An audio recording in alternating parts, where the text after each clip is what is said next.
Welcome to NS5 news. Vikarabad జిల్లా Konark express ట్రైన్లో భారీగా గంజాయి స్వాధీనం చేసుకున్న పోలీసులు. ట్రైన్లో మహారాష్ట్రకి గంజాయి ట్రాన్స్పోర్ట్ చేస్తుండగా నలుగురిని అరెస్ట్ చేసిన ఎక్సైజ్ RPF పోలీసులు.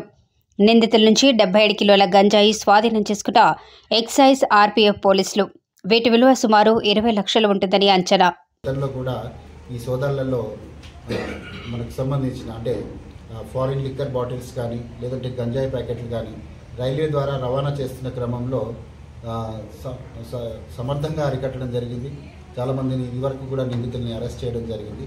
ఈరోజు ఒక కొత్త పందా చూస్తున్నాం. కోనార్క్ ఎక్స్ప్రెస్లో ఈరోజు సోదాలు అంటే సంయుక్తంగా జరిపిన సోదాల్లో ఈరోజు గంజాయి ప్యాకెట్లు దొరికాయి. ఆల్మోస్ట్ 60+ కేజెస్ ఉన్నాయి పేమెంటు.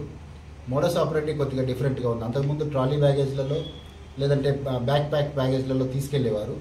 ఇప్పుడు బెడ్షీట్స్లోనూ వాటిని ఒక బెడ్డింగ్ లాగా అరేంజ్ చేసి కొంత పార్షియల్ పార్ట్ని అందులో ఈ ప్యాకెట్లు దూర్చగలిగే అవకాశాన్ని వాళ్ళు ఏర్పాటు చేసుకొని బెడ్ల మీద పరుచుకొని అందులో పడుకొని పోయినట్టుగా మోడస్ ఆపరేటివ్ని వాళ్ళు క్రియేట్ చేసుకొని ఈ అక్రమంగా ఈ గంజాయిని రవాణా చేయడానికి సిద్ధమయ్యారు. వీళ్ళు పలాస నుంచి బయలుదేరారు, పూణేకి వెళ్ళాలి. ఈ క్రమంలో మనకు జాయింట్ ఆపరేషన్స్ చేస్తున్న ఎక్సైజ్ అండ్ RPF డిపార్ట్మెంట్ వాళ్ళకి వీళ్ళు దొరికారు. 4 నిందితులు దొరికారు.